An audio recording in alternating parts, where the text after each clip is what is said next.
Et si un millionnaire, habitué au contrôle, au silence et à la solitude, retrouvait l'amour dans l'endroit le plus improbable? Marcus voulait juste rendre visite à sa mère, mais il ne s'est pas rendu compte que la maison renfermait autre chose que des souvenirs. Elle renfermait Lucie, une immigrée silencieuse, au regard marqué par la perte, mais à l'âme inébranlable, comme si elle avait survécu à tout. Entre méfiance, fierté et non-dit, un sentiment inattendu et dangereux naît.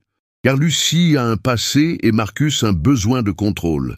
Et quand l'amour frappe, il ne demande pas toujours la permission. Vous allez suivre une véritable histoire d'amour. Celle qui ne naît pas dans le confort, mais s'épanouit dans le chaos. Restez jusqu'à la fin, car c'est parfois au milieu de la tempête que naît la chance la plus sincère de repartir à zéro. Le chemin pavé qui menait au manoir semblait plus étroit que dans les souvenirs de Marcus. Ou peut-être était-ce sa mémoire qui s'était allongée avec les années. La voiture s'arrêta devant le portail de fer qui s'ouvrit en grinçant, comme s'il était lui aussi surpris par le visiteur. Marcus en sortit sans rien dire au chauffeur, ne portant qu'une petite valise. Aucune émotion ne se lit sur son visage, juste la lassitude de celui qui ne sait plus où est sa place. La porte s'est ouverte avant qu'il ne frappe. Sa mère se tenait là, les cheveux soigneusement attachés et le regard vif. « Bonjour, maman. Tu en as mis du temps », fut tout ce qu'elle dit avant de tourner le dos et d'entrer. La maison était telle qu'il s'en souvenait, imposante, silencieuse, imprégnée d'un parfum mêlant vieux bois et lavande. Et il y avait quelque chose d'autre, une présence. Alors qu'il s'engageait dans le couloir, il aperçut une silhouette féminine qui portait discrètement un plateau.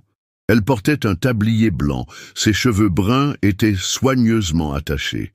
Dès qu'elle le vit, elle s'arrêta. « Qui est le nouvel employé ?» demanda Marcus d'un ton neutre. Sa mère répondit sans le regarder. « Lucie, elle s'occupe de la maison et de moi, plus attentivement que toi. » Marcus ne répondit pas. Le silence qui suivit fut plus lourd que l'air. Plus tard, en déballant sa valise dans son ancienne chambre, Marcus regarda autour de lui. Les meubles étaient tous en place, mais rien n'était pareil. L'enfance qu'il y avait vécue avait disparu dans les interstices du bois. Il s'assied sur le bord du lit et se passe les mains sur le visage. Cette visite était son idée, une tentative de retrouvailles, de rédemption peut-être, mais il sentait déjà le poids de l'orgueil s'interposer entre lui et sa mère. En fin d'après-midi, il descend pour le dîner. Lucie finissait de mettre la table. Lorsqu'elle l'aperçoit, elle fait un léger signe de tête. « Bonsoir, monsieur Marcus. Vous pouvez m'appeler Marcus. Comme vous voulez. » Maman était assise en bout de table, comme d'habitude. Marcus d'un côté, Lucie de l'autre, servent le repas en silence. Pendant quelques minutes, on entendit que les couverts touchaient les assiettes. « Tu es toujours comme ça quand tu nettoies le sol ?» demanda soudain Lucie. Marcus la dévisage, surpris par son audace. « D'habitude, je ne regarde pas beaucoup les gens. » Elle acquiesce. Cela explique bien des choses. Sa mère laissa échapper un rire doux et étouffé. Marcus, déconcerté, détourne le regard. « Tout est toujours pareil ici, n'est-ce pas ?» dit-il, essayant de casser l'ambiance. « Non, mon fils, » répond sa mère en le regardant fixement. « C'est juste que tu es coincé à l'intérieur. » La phrase resta en suspens comme une sentence. Marcus finit de manger en silence, et avant de monter dans sa chambre, il jeta un dernier coup d'œil à Lucie. Elle ne le fixait plus. Elle ramassait les assiettes, comme si ce qu'elle avait dit tout à l'heure faisait partie de sa routine. Mais Marcus le savait, il y avait quelque chose chez cette femme, et il ne serait pas facile de l'ignorer. Le lendemain matin, Marcus se réveilla au son lointain d'un balai glissant sur le sol. Toujours dans son lit, il leva les yeux vers le plafond de plâtre décoré, se rappelant les jours où ce bruit était le signe que le monde extérieur tournait déjà, même s'il voulait qu'il s'arrête. Il se leva, enfila sa chemise et descendit l'escalier d'un pas ferme. En entrant dans le salon, il vit Lucie qui nettoyait la bibliothèque. Elle ne le remarqua pas tout de suite. Elle était concentrée, comme si chaque meuble était porteur d'une histoire dont il fallait prendre soin. Toujours aussi appliquée, commenta Marcus, en la faisant se retourner avec un léger sursaut. « Bonjour, monsieur Marcus. » Marcus, nous en avons déjà parlé. Elle acquiesça avec un sourire discret, retournant à sa tâche. Il l'observa quelques secondes. Il y avait quelque chose dans la façon dont elle se déplaçait qui le dérangeait, non pas à cause de son travail, mais à cause de la sérénité avec laquelle elle le faisait. « Tu es toujours comme ça quand tu nettoies le sol ?» Sa phrase de la veille résonne dans sa tête. « Depuis combien de temps travaillez-vous ici ?»« Presque 1 an, répondit-elle sans cesser de nettoyer. « Depuis que ta mère est tombée et s'est fracturée la hanche. Elle ne me l'a jamais dit. Peut-être parce que tu n'as jamais demandé non plus. » La réponse l'a frappé plus fort qu'il ne voudrait l'admettre. Il resta silencieux un moment jusqu'à ce qu'il entende la voix de sa mère venant du jardin. « Lucie, ma chérie, apporte le thé dehors, s'il te plaît. » Lucie répondit par un « J'arrive tout de suite » et quitta la pièce, laissant Marcus seul avec ses pensées et un malaise. Plus tard, en regardant par la fenêtre, il aperçoit sa mère et Lucie en train de discuter dans le jardin. Elle riait de quelque chose qu'il ne pouvait pas entendre. La scène semblait appartenir à un autre monde auquel il n'avait pas accès. Pour une raison qu'il ignore, cela l'agace. Au cours du déjeuner, ils s'installèrent à nouveau à table. Lucie servit son assiette avec autant d'élégance que d'habitude. « Tu n'as pas besoin de faire ça. Je vais me servir moi-même, » dit Marcus en prenant le plateau. Elle s'arrêta une seconde, puis lui tendit naturellement le bol. « C'est très bien.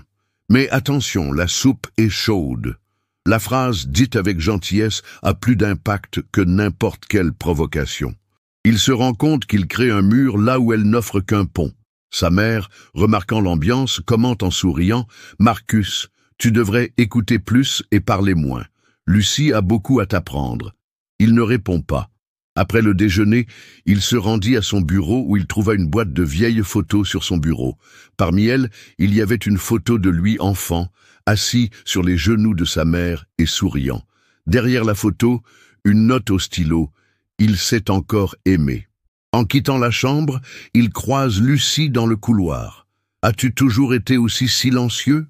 lui demande-t-elle sans ironie, juste par curiosité. « Peut-être, » répondit-il. « Ou peut-être que je n'ai pas trouvé quelqu'un qui veuille m'écouter. » Lucie soutint son regard une seconde de plus. « Alors, il est peut-être temps que j'apprenne à parler. » Le dîner fut servi plus tôt dans la soirée. La table était impeccable, les couverts étaient alignés, les bougies allumées, et l'odeur réconfortante des herbes flottait dans l'air. Marcus arriva peu après 7 heures, toujours vêtu de sa chemise retroussée jusqu'au coude.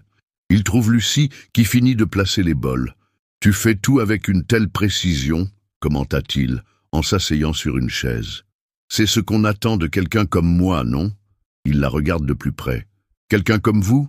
Qui travaille en silence, sans prendre de place, invisible, mais indispensable. » Avant qu'il ne puisse répondre, sa mère entre dans la pièce d'un pas ferme, interrompant la conversation. Ils s'assoient tous les trois. Pendant un moment, on n'entend que le tintement des couverts. « Cette soupe est différente, » commente Marcus. « C'est la recette de mon père, » dit Lucie. « Il m'a appris avant que je ne laisse tout derrière moi. Où est-il maintenant ?» Lucie hésite une seconde. « Où qu'il soit, j'espère qu'il est fier. » Sa voix était ferme, mais elle cachait un tremblement. Marcus s'en aperçut. « Tu as laissé quelqu'un derrière toi. » Tout le monde laisse quelqu'un derrière soi, Marcus. La différence, c'est la personne à qui il manque. Le silence qui suivit n'était pas inconfortable, mais réfléchi.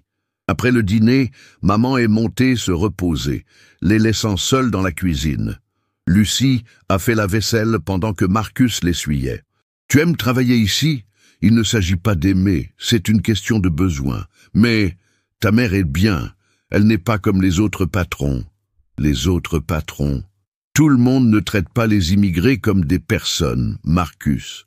Il s'est arrêté, tenant une assiette entre ses mains. « Et moi, comment crois-tu que je te traite ?»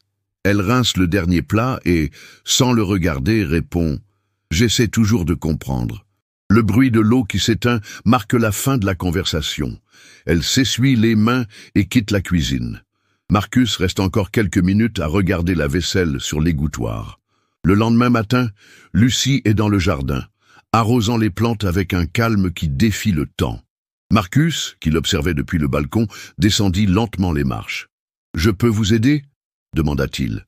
Elle leva les yeux, surprise. « Bien sûr, va chercher l'arrosoir. » Ils travaillèrent côte à côte en silence pendant quelques minutes, jusqu'à ce qu'elle dise « Ça a l'air normal, n'est-ce pas ?» Lucie sourit, sans ironie. « Pas avec toi. Avec toi, tout semble répété, lourd. » Marcus réfléchit un instant avant de répondre. « C'est peut-être parce que j'ai l'habitude de trop protéger ce que je ressens, et parfois ce que je ressens me fait peur. » Elle s'arrêta de larmoyer et le regarda fixement. Personne ne veut être aimé avec de la peur, ou avec de la culpabilité. Ses yeux vacillèrent un instant, puis il dit doucement « Tu as raison. » Lucie se remit à arroser les plantes, mais quelque chose avait changé dans l'air entre eux. C'était comme si, dans ce petit geste partagé, un lien avait commencé à se former, encore fragile, mais réel. Depuis le début de l'après-midi, le ciel menaçait de pleuvoir. Les lourds nuages se déplaçaient lentement, comme s'ils attendaient le bon moment pour s'abattre. Marcus, assis sur le balcon, regarde Lucie traverser le jardin avec un panier de vêtements. Sa présence avait quelque chose d'hypnotique, une légèreté qui contrastait avec le poids qu'il portait sur la poitrine. Elle s'arrêta un instant, regardant le ciel, puis s'empressa de rentrer. Les premières gouttes commencent à tomber. Marcus se leva et entra dans la maison presque en même temps qu'elle. « On dirait que la pluie a gagné, » dit-il. Lucie sourit en enlevant ses chaussures mouillées. « Elle gagne toujours, on essaie juste de la repousser. » Il y eut un moment de silence. Ils restèrent tous les deux dans l'embrasure de la porte, se regardant l'un l'autre, comme s'ils cherchaient quelque chose qu'ils ne pouvaient même pas nommer. « Voulez-vous du thé » demanda-t-elle. « Oui, je t'en prie. » Ils s'assirent dans la cuisine, face à face. Les gouttes de pluie tambourinaient sur le toit, créant un rythme paisible. Lucie remue son thé calmement, évitant son regard. « As-tu toujours été aussi réservé ?» demande Marcus. « Non, la vie m'a appris à économiser les mots et les gestes. Je suis tout le contraire. J'ai toujours pensé qu'il fallait être fort tout le temps, ne rien montrer. Ce n'est pas de la force, Marcus, c'est de la peur. Sa sincérité l'a désarmé. Il a posé ses coudes sur la table et a dit « Et si je te disais que... Et si je te disais que... Je veux réapprendre à ressentir. » Lucie lève les yeux. « Je dirais que tu es sur la bonne voie. Mais le premier pas, c'est d'arrêter de demander la permission. » Cette nuit-là, le temps se refroidit et l'électricité s'éteint un court instant. Le manoir s'enfonce dans une pénombre douillette. Marcus cherche des bougies et de retour dans le salon, il trouve Lucie assise par terre, près de la cheminée. « Je me suis toujours sentie en sécurité près du feu, » dit-elle, tandis qu'il allumait les bougies. « J'en ai toujours eu peur, de perdre le contrôle, de me brûler. C'est parce que tu ne l'as jamais vu comme une lumière, mais comme une menace. » Ils restèrent assis en silence pendant quelques minutes. Le bruit de la pluie à l'extérieur semblait être une piste vers ce moment suspendu dans le temps. Marcus s'est approché et s'est assis à côté d'elle. Leurs mains se sont presque touchées. Leurs yeux se rencontrent. « Je peux te demander quelque chose ?» dit-il, la voix basse. « Oui, tu peux. Est-ce que tu ressens la même chose ?» Lucie hésite. La réponse était là, entre ses yeux et son soupir. « Oui, mais ça me fait peur. » Il se pencha légèrement, comme si le baiser était inévitable. Mais avant que leurs lèvres ne se touchent, la porte s'ouvrit avec fracas. Sa mère entra, surprise par la panne d'électricité. « Tout va bien ici ?» Lucie se lève précipitamment. Marcus resta sur place, l'instant perdu dans le vent. « Oui, maman, nous étions en train de parler. » Mais la tension qui régnait dans l'air ne laissait aucun doute. Il s'était passé quelque chose, et ce n'était pas fini. La matinée s'éternise, recouverte d'une fine brume qui s'étend sur le jardin comme un voile silencieux. Marcus descendit prendre son petit déjeuner plus tôt que d'habitude. Il n'a pas bien dormi. La scène de la veille se rejoue dans son esprit comme un film interrompu au milieu de son apogée. Lucie est déjà dans la cuisine, mais elle ne chante pas comme d'habitude. Il y avait quelque chose de différent dans sa posture, une tension contenue dans ses épaules. « Tu as bien dormi ?» demanda-t-il, en essayant de paraître décontracté. « Assez bien. » Elle n'a pas levé les yeux. Elle continuait à remuer la cuillère dans la tasse, le tintement contre la céramique résonnant trop silencieusement. « À propos de la nuit dernière, » commença Marcus, mais il fut interrompu par la sonnerie insistante du téléphone portable de Lucie. Elle répondit avec hésitation. « Allô ?» Son visage changea. Il pâlit, les yeux fixés sur un point vague du mur. « Je t'ai dit que je ne pouvais pas parler maintenant, » murmura-t-il. « Ne me rappelle plus. » Elle raccrocha rapidement et remit son téléphone portable dans sa poche. Lorsqu'elle se rendit compte que Marcus l'observait, elle tenta de le dissimuler. « Des problèmes. Rien d'important, » répondit-elle. Mais sa voix n'était pas convaincante. Plus tard, Marcus cherche sa mère. Il la trouve en train de lire dans le salon. « Maman, qui est Lucie au juste ?» Elle lève la tête calmement. « Pourquoi cette question ? J'ai entendu un appel téléphonique. Quelqu'un la menaçait. Et elle a dit qu'elle ne pouvait pas parler. Cela ne me semble pas normal. » Maman a refermé le livre lentement. « Lucie a une histoire, comme chacun d'entre nous. Vous portez un jugement sans savoir ce qu'elle a vécu. Elle est venue ici pour fuir quelque chose que la vie a essayé de lui arracher. Elle a tout perdu, et pourtant, elle est toujours debout. Et tu le savais? Et tu ne me l'as jamais dit? Et m'as-tu écouté ces dernières années, Marcus ?» Il baisse le regard, frappé de mutisme. Elle cache quelque chose. Je le sens. Ou peut-être que tu as juste peur de ce que tu ressens pour elle. La conversation s'arrête là, mais le malaise demeure. Tout au long de l'après-midi, Marcus évite Lucie, qui semble elle aussi distante. Lorsqu'ils se croisent dans le couloir, leurs regards se touchent pendant une seconde qui dure bien trop longtemps. Mais aucun des deux ne dit un mot. Le soir, Marcus sortit sur le balcon pour prendre l'air. Il aperçoit Lucie qui sort discrètement par la porte de derrière. Curieux, il la suivit à bonne distance. Elle se dirigea vers le portail où un homme attendait sur le trottoir. Ils semblaient se disputer. Il ne pouvait pas entendre ce qu'il disait, mais il vit que l'homme tenait fermement le bras de Lucie. Lucie la lâcha, lui tourna le dos et rentra précipitamment dans la maison. Marcus revint avant qu'elle ne le voie. Il entra par la porte d'entrée, le cœur battant la chamade. Lorsqu'elle apparut dans la cuisine, il fit semblant de ne rien savoir. « Tout va bien ?» demanda-t-il. Lucie répondit sans hésiter « Tout est sous contrôle ». Mais il savait que ce n'était pas le cas.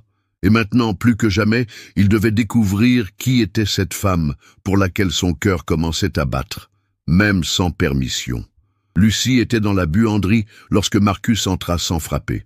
Elle se retourne rapidement, surprise par cette intrusion silencieuse. « Il faut qu'on parle », dit-il fermement. Elle pose le vêtement qu'elle est en train de plier et croise les bras. « De quoi ? De la nuit dernière, de cet homme et de ce que tu caches. » Lucie soupira et s'approcha de la fenêtre, regardant dehors comme si elle cherchait une réponse à l'horizon. « Tu n'as pas le droit d'exiger quoi que ce soit de moi, Marcus. Peut-être pas. Mais je ne peux plus faire comme si je m'en fichais. » Elle se retourna lentement. « Et qu'est-ce que tu crois savoir ? Je l'ai vu. Il t'a attrapé. Tu as eu peur. Il ne s'agit pas seulement du passé, c'est quelque chose de présent, ici, maintenant. » Lucie ferme les yeux un instant avant de répondre. « Il fait partie d'une vie que j'ai essayé d'effacer. C'était mon ex-partenaire, violent, autoritaire. Il m'avait promis qu'il ne me laisserait jamais seul si je le quittais. Et il l'a fait. Pourquoi ne pas me l'avoir dit?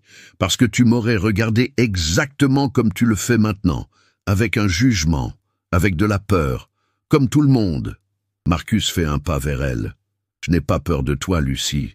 J'ai peur de ne pas pouvoir t'aider. Je n'ai pas besoin d'aide, rétorqua-t-elle, la voix brisée. J'ai besoin de respect, de vérité. Alors donne-moi ta vérité, insiste-t-il, sans me repousser. » Elle prend une grande inspiration, la voix tremblante. « J'ai fui une relation abusive. Je suis entré illégalement dans le pays. J'ai vécu dans des refuges. J'ai travaillé jour et nuit pour avoir une chance de repartir à zéro. Ta mère a été la première personne à me regarder comme un être humain depuis des années. Et maintenant, tu es là, envahissant le peu que j'ai construit avec méfiance. » Marcus resta silencieux. Chaque mot de la jeune femme pesait comme une pierre sur sa conscience. Finalement, il prit la parole. « Je suis désolé. J'ai été arrogant. J'ai essayé de vous faire entrer dans une histoire qui avait du sens pour moi. Mais ta vérité est bien plus grande que je ne le pensais. » Lucie le dévisage, les yeux larmoyants. Les belles paroles ne résolvent pas tout. Alors, dis-moi ce qui peut l'être, parce que je veux essayer.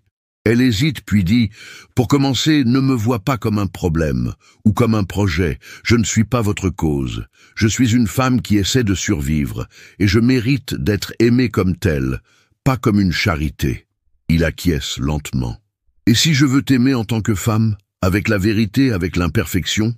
Lucie le regarda avec intensité. « Alors, prouve-le, avec des actes, pas des promesses. » Le silence qui suit n'est pas tendu, mais plein de quelque chose de nouveau. Un respect mutuel peut-être, une chance. Ils ne se sont pas pris dans les bras, ils ne se sont pas touchés. Mais à ce moment-là, quelque chose s'est reconstruit entre eux, brique par brique, en commençant par la vérité.